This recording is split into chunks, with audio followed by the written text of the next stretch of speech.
Hi, I'm Steven Schinder. And I'm Dan Schinder. Welcome to the Yesshift podcast, where we talk about... Wait, what do we talk about again? The band Yes. And there's so much to talk about with their many shifts in lineups and the mental, emotional, and spiritual shift their music can evoke. Since 1968, as of the inception of this podcast, May 2021, Yes has published a ton of studio albums, live albums, compilation albums, singles, and videos, all of which cover a very wide arcing spectrum of progressive rock. And we represent two generations of hardcore Yes fans. You may not agree with all of our tastes. Or any. The same way we don't always agree with a lot of the silly stuff so-called Yes fans post about on social. And that's okay. With a history like Yes, having spanned so much music and time, there are always going to be different perspectives. And we are here to share ours, comment on things we see online, and invite you to be part of it as well. Yeah, we welcome your comments on posts of these episodes on social, as well as reviews on our podcasting platforms. You can also send comments and suggestions for topics to yesshiftpodcast@gmail.com. That's spelled with two S's, just like Yes Songs and Yes Shows. All right. Let's just get to it. Very exciting news. It's not very often where we get to utter the words, there's a new Yes album coming out. Are you excited, Steve? Kind of, I guess. No, I'm really excited. Like, I woke up like 6 a.m. on like Wednesday, July 7th, and I looked at Instagram, and like, there was the announcement with the artwork, and I was just like, it really made my morning. Like, it's always great to wake up to this type of announcement. I think I woke up to the news of From a Page back in 2019, sort of the same way, like really like waking up and seeing it on my phone. And like, it's just really exciting whenever this does happen, like on the very rare occasion. That's cool. And for those old timers out there like me, you may remember a time long before smartphones, long before social media, long before we had so much information at our fingertips that the only way we would find out about this type of thing was by listening to our favorite radio station. And how so it wasn't via telegram then? Maybe a telegram and carrier pigeon smoke signals. Right. So it is a different world, and it is cool to sort of, like Steve said, wake up to that news, because maybe you woke up to your favorite radio station, but it wasn't the first thing you heard. You might not have heard it until you got to work or got to school, and other people said, hey, did you hear? Hey, did you hear? No, I didn't hear, and then you're waiting for it. So it is cool. So why don't we officially announce the announcement? And Steve, you've got it in front of you. For those of you who haven't seen it, and even if you have, we're going to go ahead. Steve's going to read the announcement so we can kind of unpack the whole thing and put it in context and give you our thoughts. We're going to talk about the cover art. We're going to talk about the mysterious producer that they hired off of the bottom of an off-ramp of a highway or something like that. The time in between albums, and some other interesting little factoid things. So, Steve, go for it. Right. So this is right on yesworld.com. The headline is Yes announced new album, The Quest, and it reads as follows. Yes released their new studio album, The Quest, on Inside Out Music / Sony Music on 1st October 2021. Pre-orders will start from 23rd July. And this is a quote from Steve Howe, who says, "It is simply an honor for me to have the opportunity to bring together the band members in the development of a well-refined set of songs that capture the band's true potential," said Steve Howe, who produced the album. He added, "Much of the music was written in late 2019, with the rest in 2020. We commissioned several orchestrations to augment and enhance the overall sound of these fresh new recordings, hoping that our emphasis on melody, coupled with some expansive instrumental solo breaks, keeps up the momentum for our listeners. Additional percussion was provided by guest Jay Schellen, who supplements Yes's live performances. Label manager Thomas Weber, I think that's how it's pronounced. I don't know. Listeners, you can correct us if you know the correct pronunciation. Yeah, it's Weber. Yes. Yeah. Okay, it's Weber. So Thomas Weber said, "I'm delighted to welcome Yes to the label and am looking forward to seeing the reaction of the band's fans to the new album.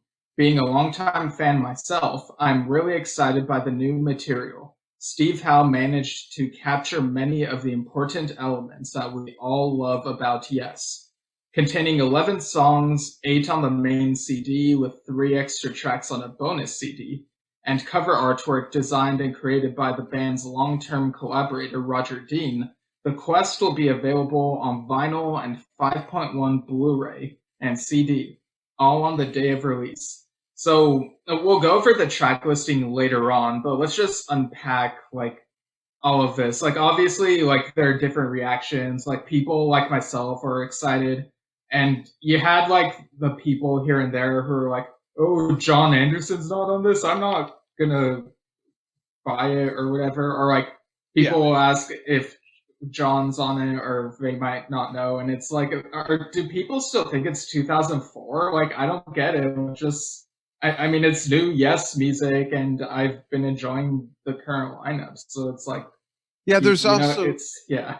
yeah, there's also some people commenting saying that they've got extremely low expectations after their experience with Heaven and Earth.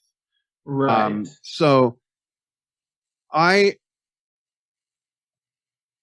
don't know what you want to address first. I guess we are addressing, people's reactions, and there is a big mix. I'm excited about it. I'm also as curious as I am excited, because it's only the second album with John Davidson.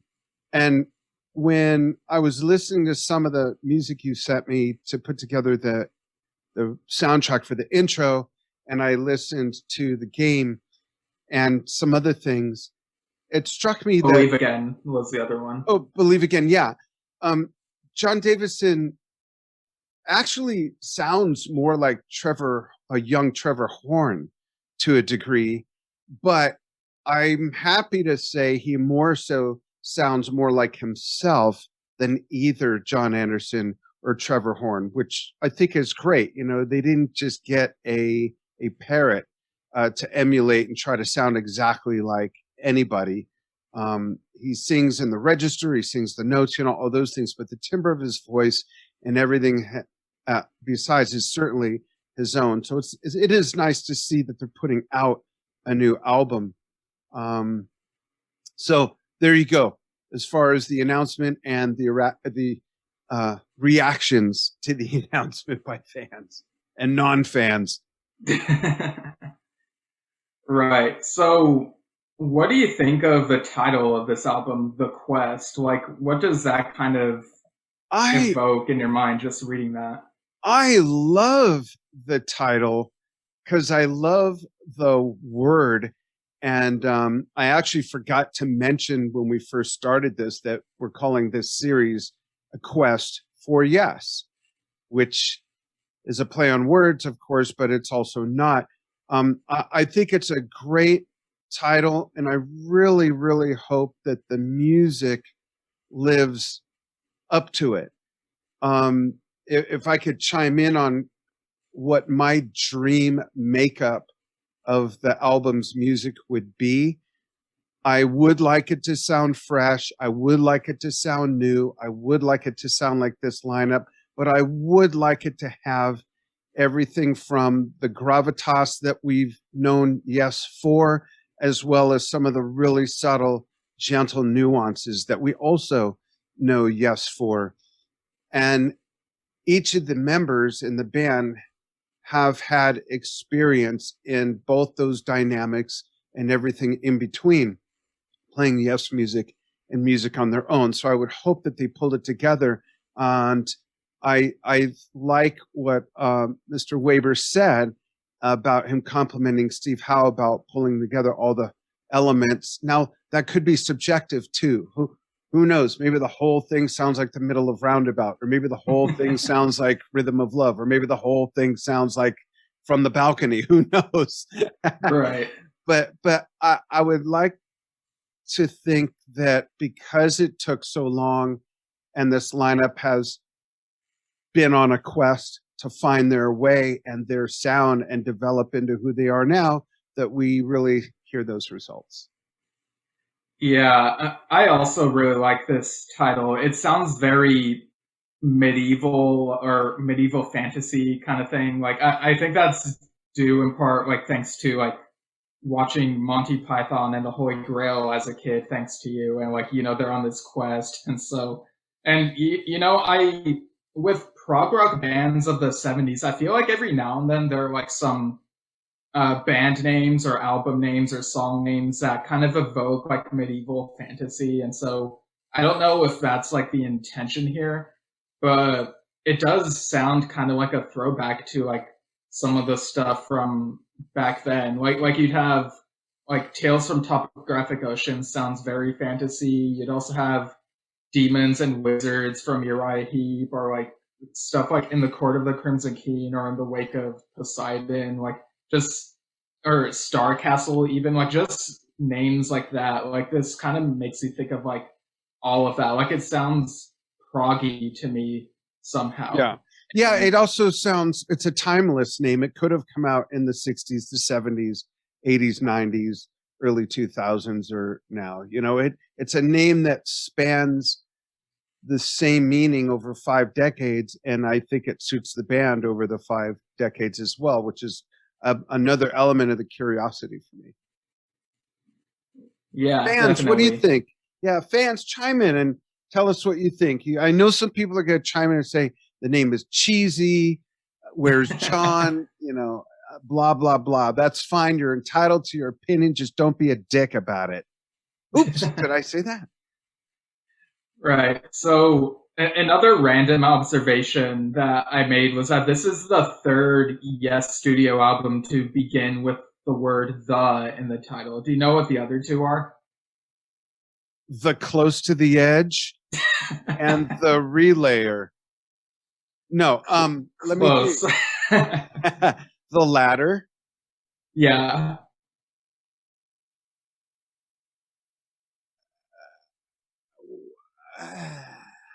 Think very early. The Yes album. Yes. Yeah. Duh. Yeah. Yeah. And so on the album cover, the quest is written in the Roger Dean font that I guess this might be the same font, or at least similar to the font that we've seen on various releases since the latter. Yes. Yeah, but what do you think of the logo as well as like the painting itself? So yeah, let's move on to the cover, because first of all, again, as an older person, I miss the LP size artwork, even though LPs are back, but not everyone has them. I still have all my old ones except for a crate that disappeared magically in one of my moves through life. But I will get to the formats that we're going to buy later, but I'm a big fan of cover art.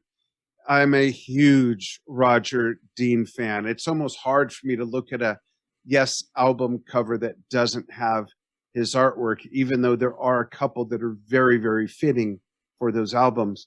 We kind of touched on that in another episode, but I love the scenery. The scenery itself might be one of my favorite covers, actually. And I admit the logo at first, the logo had to grow on me, but it grew on me real quick. And I say that only because it's not a new shape, but that sort of leaded glass look. I don't know why that took me a moment. Maybe because I'm just so used to seeing a color gradient or those other designs, like I'm wearing the shirt from the In the Presence tour. And, there's been some other iterations. Yeah, that's a great logo. Yeah, I like those sort of patterns that you don't know what they are. Is it from a fish? Is it from a reptile? Is it just, no, it's just Roger Dean. So all in all, I truly really love it. I'm wondering what the bird um, represents. I haven't really analyzed the track listing yet. We can get to that. But did you see where someone in one of the Yes groups we belong to outlined that figure that they say looks like Chris Squire looking off out into the valley? And if you look, Oh yeah, yeah, you see yeah. that where it's got one hand on the rock next to him, and it looks like it could be a silhouette of Chris. Yeah, I know which post you're talking about. And so I zoomed in on it after I saw that post, and it's only a model. And it does look like it's shaped like a person, but I think what looks like the arm is sort of like the rock behind the majority of this rock. It's like connecting from a rock in the background to like the one that is like connected to this castle looking thing, which I really love the colors on the castle. But yeah, I do kind of wonder if it's intentional for that to look like a person. And I mean, if it's supposed to represent Chris Squire, like that's definitely an interesting bit of speculation. It'd be cool if it was. I just don't know if that's the intention. But yeah, I love this landscape and the architecture, the tree. Like with Roger Dean, it's like he's always puts out good content. Like he always brings his A game to these things, and you know this just continues that tradition. Like just zooming in right now, like up until now, I haven't really taken time to admire the mountains that are like way in the background on the horizon, and it's cool how it goes from like blue to yellowish green type of thing. right. The logo with like the bird and the stained glass, I really liked it right away. I feel like the colors go well with like the rest of the scenery. It also kind of reminds me of the album cover of John Anderson's solo album Song of Seven back from 1980, just because of the stained glass aesthetic. Yeah. Like it didn't take long for this logo to grow on me as it did for like the Heaven and Earth logo, which was like black and white zigzag patterns that kind of reminded me of a zebra, and I felt like it didn't really fit the colors of the rest of that cover that much. Like I felt like maybe it would have suited something like drama more, if only because of the animals on that cover, and I guess like some of the landscape colors and lines on there. But this one, I felt like right away, I was instantly like, yeah, that totally fits with this cover. Yeah. We'd love to know what you fans think also. If you haven't seen it yet, go to yesworld.com, check it out. It's a great piece of art.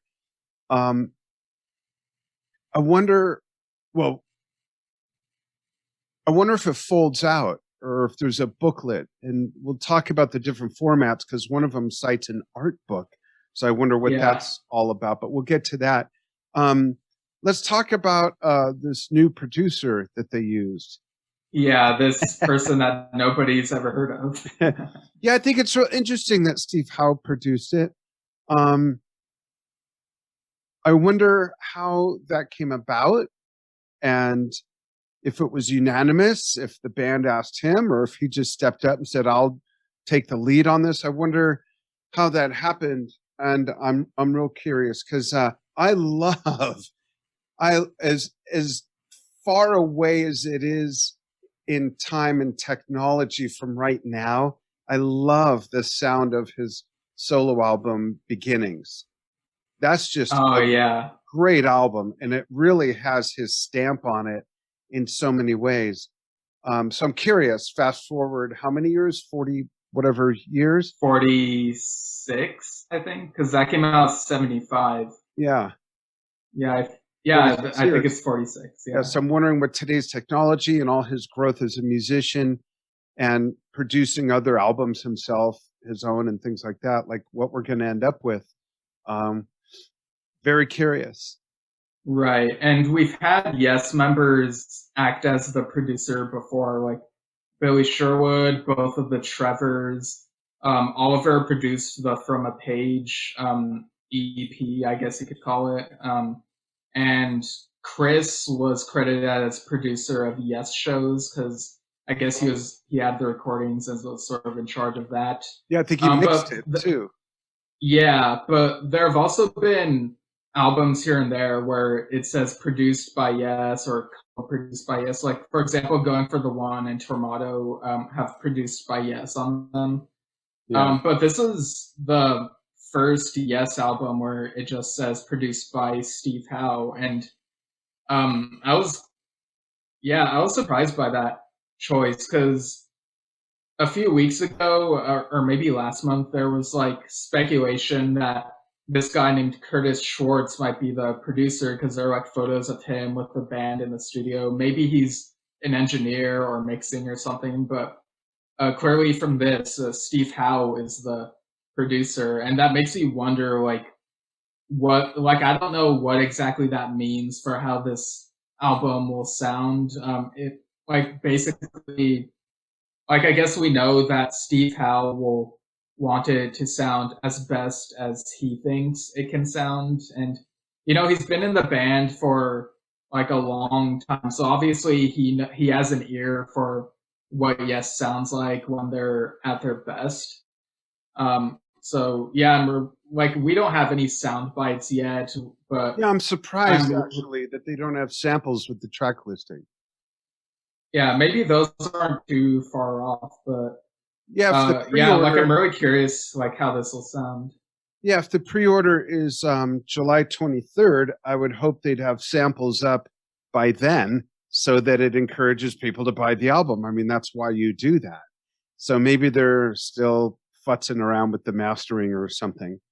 But yeah, great. So let's talk about the time making the album. Steve Howe mentions in that quote that you read that a lot of the material was written at the end of 2019 with the rest in 2020. We all know that we moved into the pandemic. Maybe that's partly why Steve took the lead. Steve Howe, not you. Why Steve Howe took the lead.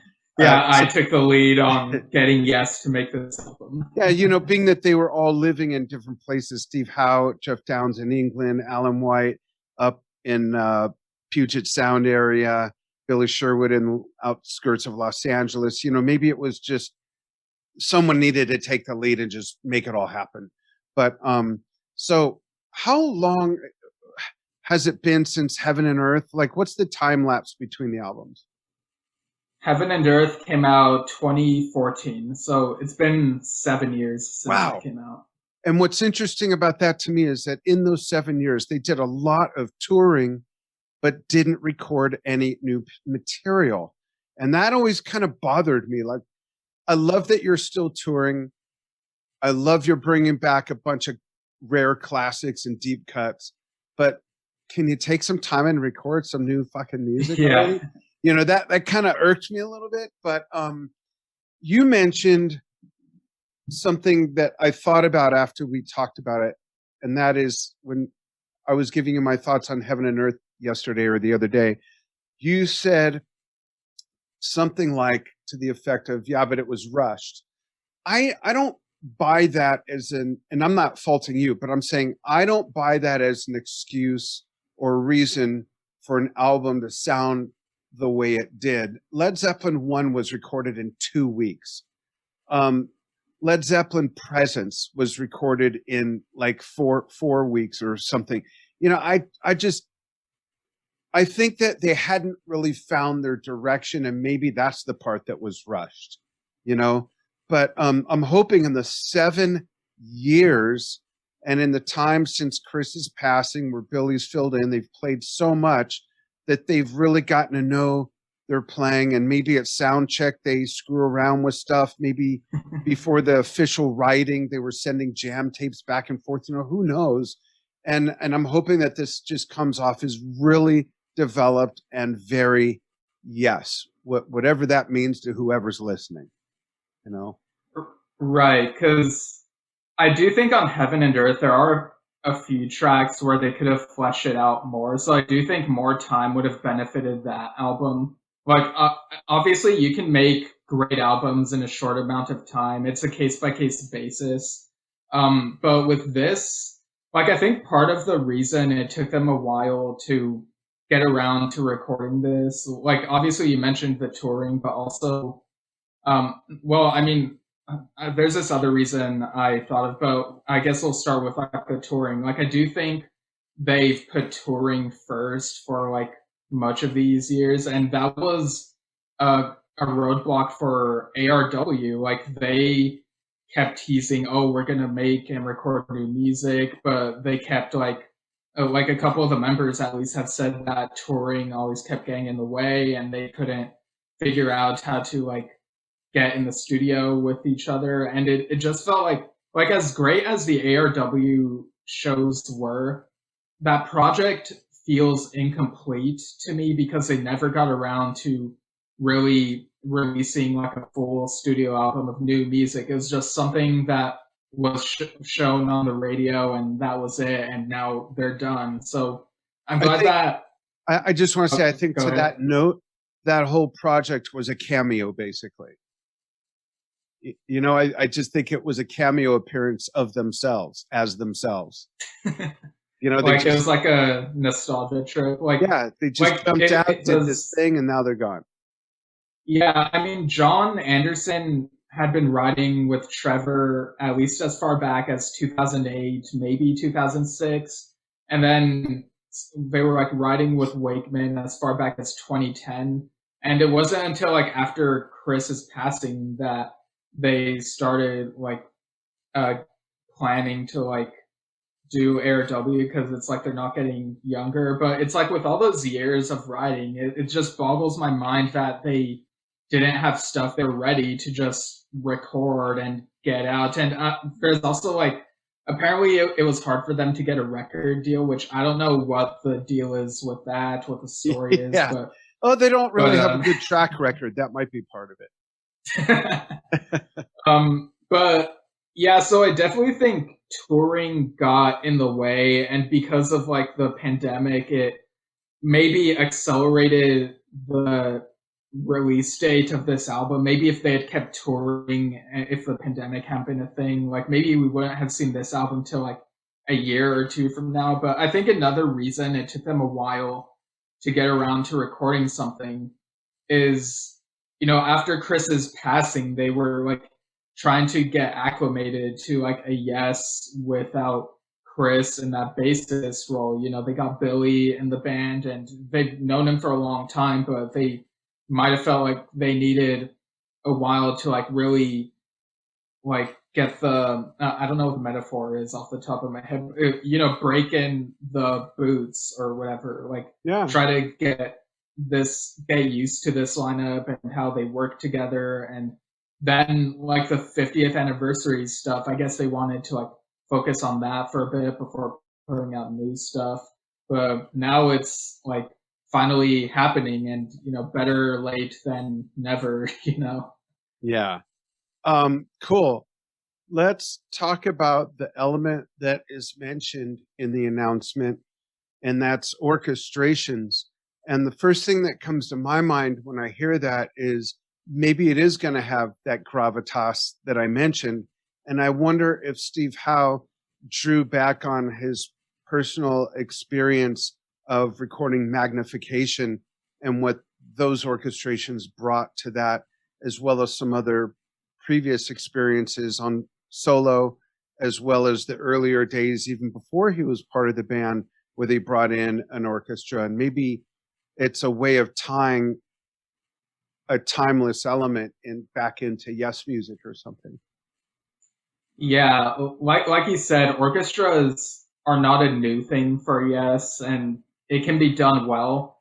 But I mean, back in 1993, Steve and Bill Bruford, and as well as John Anderson for a song, were on this thing called Symphonic Music of Yes, and it was mostly instrumental.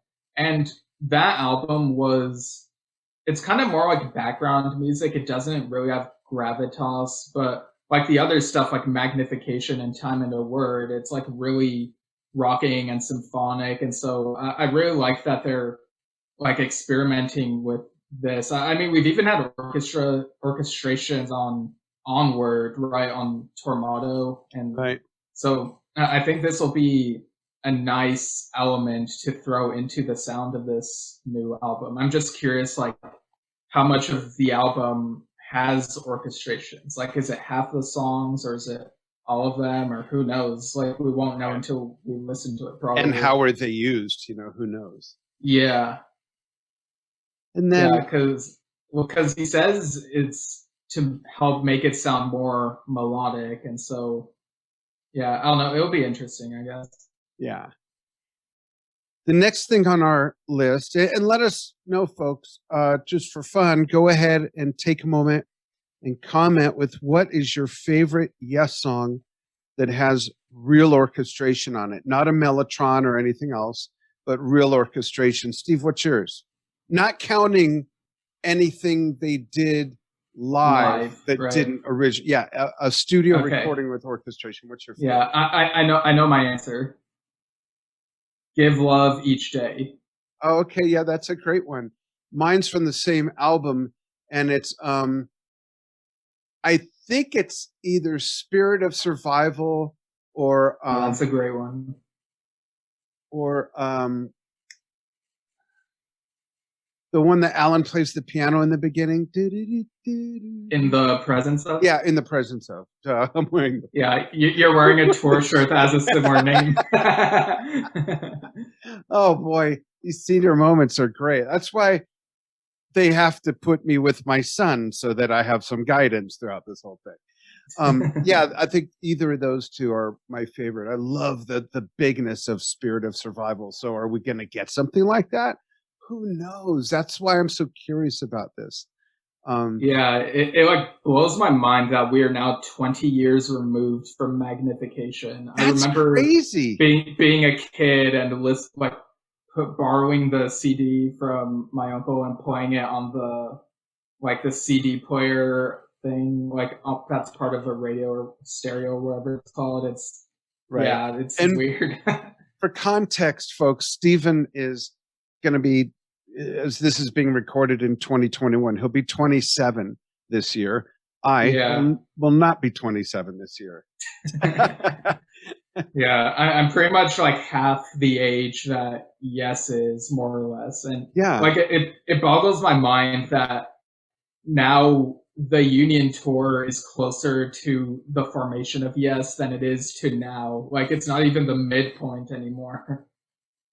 Wait, say that again? Run that by me again?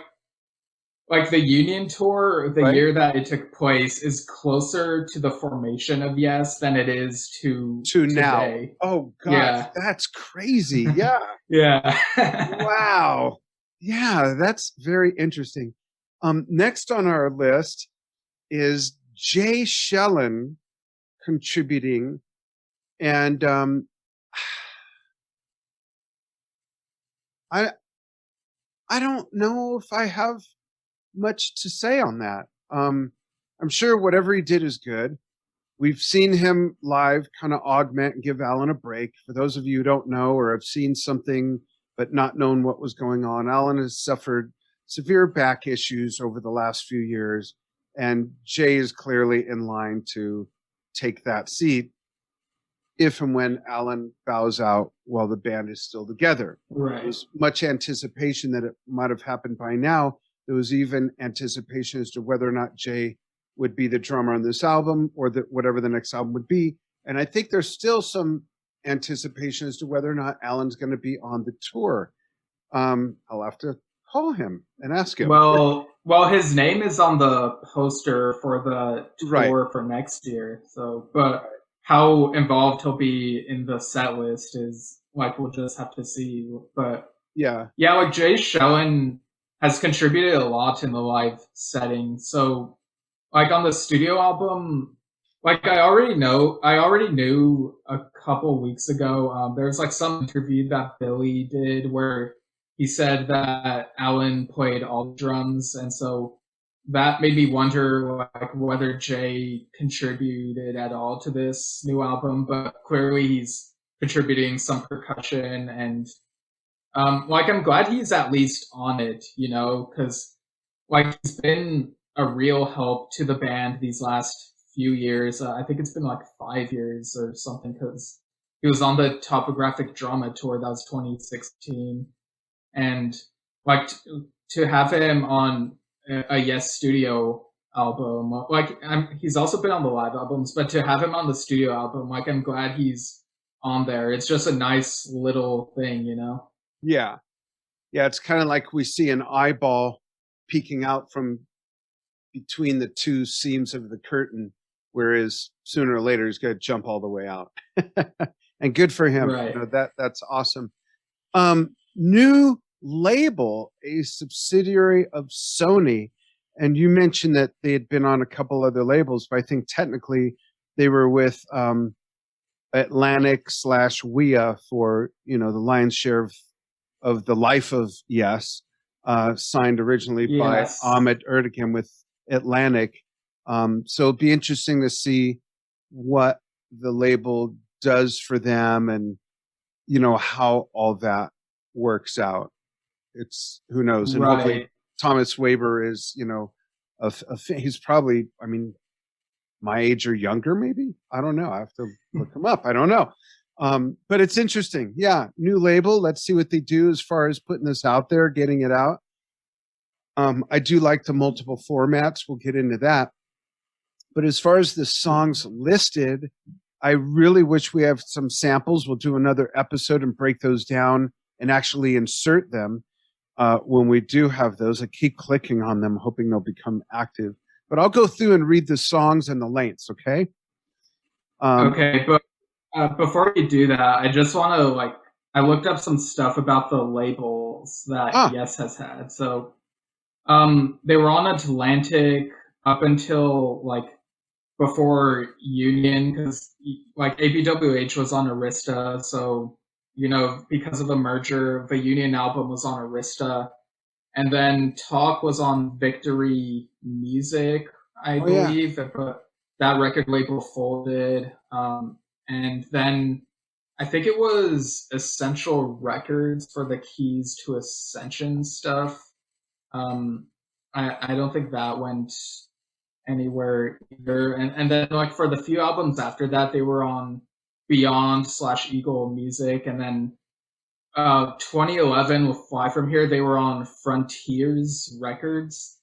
And so Frontiers released that, and from In the Present, Live from Leon, as well as Heaven and Earth, and a couple live albums like the Like It Is albums. But then in 2015, you had Rhino releasing some stuff. They released the live box set of Yes concerts from 1972, and then they released a few of the more recent live albums until the Royal Affair tour one was actually under the BMG label, and in the meantime, Yes 97 LLC was the label for Fly From Here, Return Trip, and From a Page. So yeah, I don't know what happened with Frontiers and those other more recent things like BMG, but it's interesting that they are on this new label. And apparently Inside Out Music / Sony Music has had other prog rock artists. They had the Anderson Stolt album from 5 years ago was released by them. Mm-hmm. I think Dream Theater is also under them. There was an Asia album, Silent Nation, before the reunion lineup thing, that was under that label. Huh. So there is some prog rock stuff in this label. So yeah, I'm curious to see how they mesh with Yes, how they handle now that they're under their wing. Very cool. Thanks for doing all that homework. So the track listing, according to the Quest 2 CD Digipack, is as follows. CD 1 is The Ice Bridge at 7 minutes and 1 second. Dare to Know is 6 minutes. Minus the Man is 5:35. Leave Well Alone is 8:06. The Western Edge is 4:26. Future Memories, that's an interesting title. Future Memories, 5:08. Music to My Ears, 4:41. A Living Island, 652. And then there's 3 bonus tracks on the 2 CD set. They're on CD number 2. Sister Sleeping Soul at 451, Mystery Tour at 333, and Damaged World at 520. So while there are 1, 2, 3, 4, 5, 6 songs over 5 minutes, not counting the one that's over by only 8 seconds. The longest one clocks in at 8 minutes and 6 seconds. So there's not what we know as a long epic on this, and I'm totally okay with that. I just want the thing to really be fun and great and representative of the Yes world and all of that. That would be good enough for me. Right. I mean, I have thoughts on these song titles, but I guess before we get to that, because you brought it up, like the epic thing, there was something that I noticed about this track listing, and it's like maybe the majority of fans don't notice it. It's like you don't notice it unless you know about it, right? But back in like Heaven and Earth era, there was a song that John Davison and Jeff Downes were working on that was described as like a long piece. I think they said it was 10 minutes, but other rumors and reports said 18 minutes. And like apparently it's titled Horizons, not to be confused with the long John and Vangelis song, just similar name. But when I saw Yes on the Topographic Drama tour and I met some of the members, like I talked to Jeff and asked him about the song that he and John Davison were working on, and he was like, it's still on the radar and it should be good, but like fast forward 5 years and I don't see that song on here. I don't know if it's been repurposed for any of these songs, but like the announcement said, like the music was written 2019 to 2020, so I don't think Horizons is on this album under a different title or anything, which, I mean, like I really want to listen to that song just because I've known about it for so long. I want to know what it sounds like, and apparently like Davison and Downes like it, and it's like Yeah. I'm curious about whether it could be on a later release or if maybe Davison and Downes have their own side project. Like Davison and Downes has a nice ring to it, so why not? So I don't know. Yeah, it's an interesting topic because Jeff Downes has proven to be an awesome collaborator. The work he did with Trevor Horn before and during Yes, and of course his longtime writing partner, John Wetton, the music that they cranked out in Asia will live forever. The man has really put out some awesome music. So I'd love to hear a Downes heavily influenced piece of music. That's really cool. Great. Now let's talk about the different formats. Did you want to talk about the like song titles? Like, do you have any thoughts on any of them? Yeah, I think what caught my eye the most was that Future Memories has such an interesting oxymoron sort of title. I want to know what that means. The Western Edge is interesting to me because we know that Steve Howe is a big fan of and influenced by Western American music.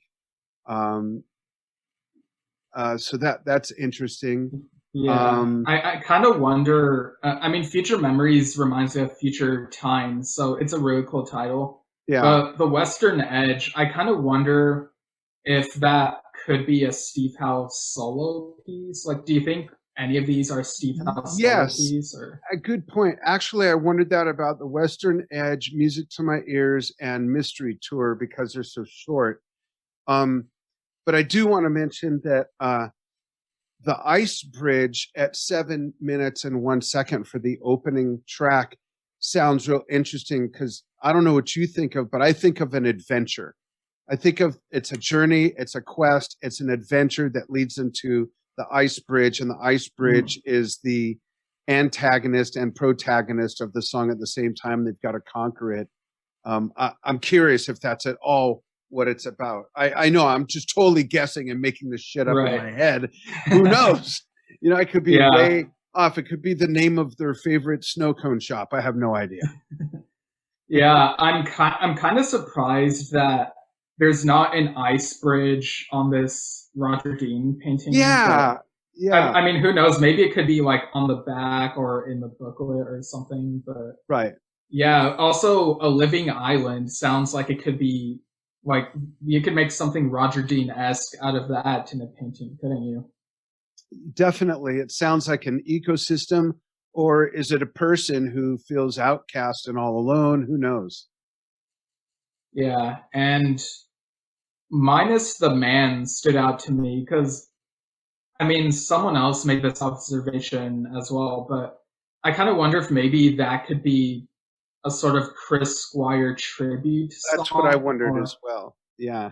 Yeah, because I mean, there could be something on here that pays tribute to him because he was such a huge part of the band and their lives. Like, well, it's that thing you're referring to, is the big bubble you bursted that you said looks like a rock, but it's a silhouette of Chris looking out into the valley.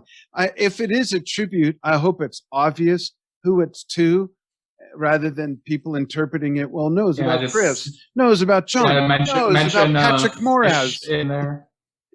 Like, you just got to mention a fish in there, and people will know. Yeah. Yep.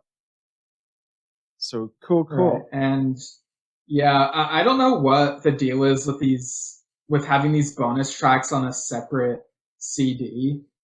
I mean, Mystery Tour obviously makes you think of Magical Mystery Tour, but like, I'm curious about like how these bonus tracks, like how they might differ from like the other stuff. Like, do they just not fit very well with the other stuff? Are they like I don't know. Like, I'm not sure what the reason is for like this division between the track list, because like the first 8 tracks are shorter than an hour altogether, and I feel like you could fit all of these onto one CD. So like, I don't know what the reasoning is behind this. That's a good point. Maybe they were afterthoughts and dug up and refined or finished after the rest was set.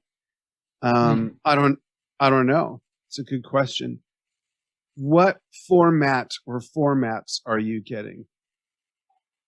Right. So I guess we should list them first. So there's the limited edition deluxe 2 LP and 2 CD plus Blu-ray box set, the limited edition 2 CD and Blu-ray art book, the Gatefold 2 LP and 2 CD plus LP and booklet, the 2 CD digipack, and the digital album. So for me, yeah. Oh, go ahead. I'm sorry, I have a question, and I'm sure some people are going to think, if they don't already, that I'm a complete dumbass. But what is a gatefold? I don't know what that is. Yeah, that's a term I've heard a lot, but I've never like actually. Is it an album that opens up? Maybe like I wonder if it's maybe like how like the Relayer and Tales CDs are. Okay, I just looked it up on Google Images. Jeez, that's so quick. I'm just like getting to Google on my phone. So what is it? Yeah, it does look like you open it up. Okay, cool. So yeah, a gatefold used for advertising and for packaging. And okay, perfect. Yeah, well, like it does look like something you open up. Okay, so what are you gonna get? You go first. Yeah, so I remember really, and well, okay, so I generally, when I buy these albums, I get the physical CD, but even though like I'll definitely like listen to it digitally, like online, because you know, like Yes Official like posts the songs on YouTube or whatever, it's on Spotify, but like I do really like the digipack packaging. I think that's what the description was for like the Fly From Here Return Trip release, and I really like that, the aesthetic of it. Like you can like open it up and whatever. But I'm intrigued by this art book, like this Blu-ray art book that's mentioned in like the second thing listed. And like, I guess the book is probably the size of a normal Blu-ray case, if I'm not mistaken. And I feel like if this art book is something that's not included in the digipack, like in smaller form, I guess, like I'm probably leaning toward getting the 2 CD with the Blu-ray art book. But again, like I feel like I'd have to like see what the prices are and what these things look like. I'm sure we'll have like a good look at them when pre-orders are available. But yeah, it's like I'm kind of between those two options. What about you? I'm definitely gonna get the 2 CD digipack because I am old fashioned and I like the physical item. I'm tempted to get the Gatefold 2 LP with the CDs and LP and booklet. So I'm not sure why you'd want to buy the LP and the Gatefold 2 LP in the same package, but that's how they have it. I don't have a turntable to play it on. Well, I have a 1924 Victrola, but that works, but I don't think it'll go well on that. But Enja and I have talked about getting a turntable because we recently acquired a few hundred collectible albums that are mostly musical and classical, and I'm finding some jazz stuff. I'm still kind of going through it all. We're probably going to sell a bunch of it, but keep some gems and finally get a turntable again. I could play my old records. And so if I get an LP, it'll be the first LP I have purchased since probably Speak of the Devil by Ozzy Osbourne, which came out after Randy Rhoads passed away, and Brad Gillis is on that on guitar. I think that might have been the last LP I ever bought. So that would have been like 83-ish, I think, something like that.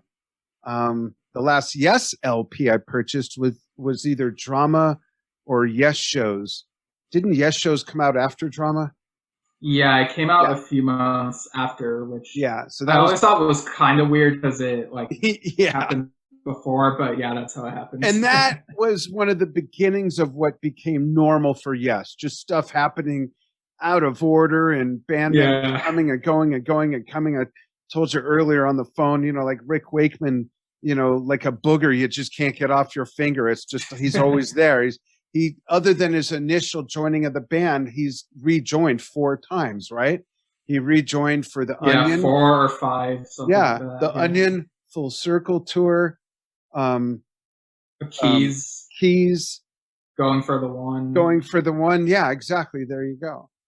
Which, by the way, I meant to mention this when we were talking about covers, but I didn't want too much of a diversion. But since we're there and almost at the end of the show, I'd love to see if they can reimagine Fly From Here and replace Benwell's vocals with Trevor Horn. Why can't we get Roger Dean versions of Going for the One and Tormato? Maybe it's not as fitting for Talk and, those albums with Trevor, but certainly I'd love to see Going for the One and Tormato fashioned by Roger Dean. I think that would be awesome. Yeah, that's an interesting idea because it's like, would he try to base it off of the covers are already there but do it in his own style, or would he come up with something that he thinks fits the album title that he would much rather do? I would love for him to just immerse himself in the music and see what that conjures up to the end of the brush or pen. Right. But you mentioned, while we're on the subject of like the members, I noticed that like while the Facebook post about this album mentions the members on the album, the lineup is not listed on the yesworld.com announcement, which I think is kind of weird because it's like, I mean, I guess the fans who have been following the band know who's in it, but apparently not. But there are all these other people who are like, oh, who's which members are on this album, because they might have been out of it, like not in tune with like what Yes has been doing the last several years. And so Yeah. I don't know, I just found that kind of odd that they didn't just list like Howe, Davison, Downs, White, and Sherwood along with Schellen in this That is weird. YesWorld.com announcement. Yeah, that is weird. Right. Cool. But So I guess, I guess that brings us to like this next point, which is like, how much of this material do you think Yes might perform next year? Because they're planning on doing like a relayer that's album right. series tour in May and June next year. So With some other classic pieces, and none of these are classic yet. So would they debut any of it? I don't know. That again is very fragmented, disjointed. It's not congruent. What they're putting out and what they're advertising as a tour aren't congruent with each other. So I really don't have a clue. I don't know. right, because it reminds me of that situation where in 2014, like they started like the album series thing in 2013, right? And then in 2014 they were doing Close to the Edge, In Reverse, and all of Fragile. And, you know, they also had like a couple of the usual things, but also like just a couple of Heaven and Earth tracks. Like they played Believe Again, The Game, and I think they only played 2 Ascend at one show or a couple of shows, and then it got dropped or something. And so they, like, the new material, they didn't really take as much of a chance with it in the live setting as they've done with past tours, like the Talk tour or the Ladder tour. Like that had a really great balance of the new material. Yeah. Even on the Symphonic tour, like, yeah, they showcased a few Magnification tracks, but I felt like the main focus was like classic Yes music with an orchestra behind it. Like I felt like that was the main focus rather than the new music to me anyway. So I would hope that like when they do debut music from the Quest in the live setting that they play at least half of the material. Yeah. Maybe 4 or 5 of the tracks. Like you know, by the time of this relayer tour, this album will have been out for 7 or 8 months. Yeah. So And like fans will that's have, just yeah. cool. Well, Right. we're going to wind it up, folks. We'd love to get your thoughts. We, of course, will do another episode, maybe not completely around this album, but including it in some news and discussion when we get some sound bites. And then, of course, when the album comes out, we'll see if we could even get a member or two on with us to talk about it and talk about the process and answer some of these other questions we have.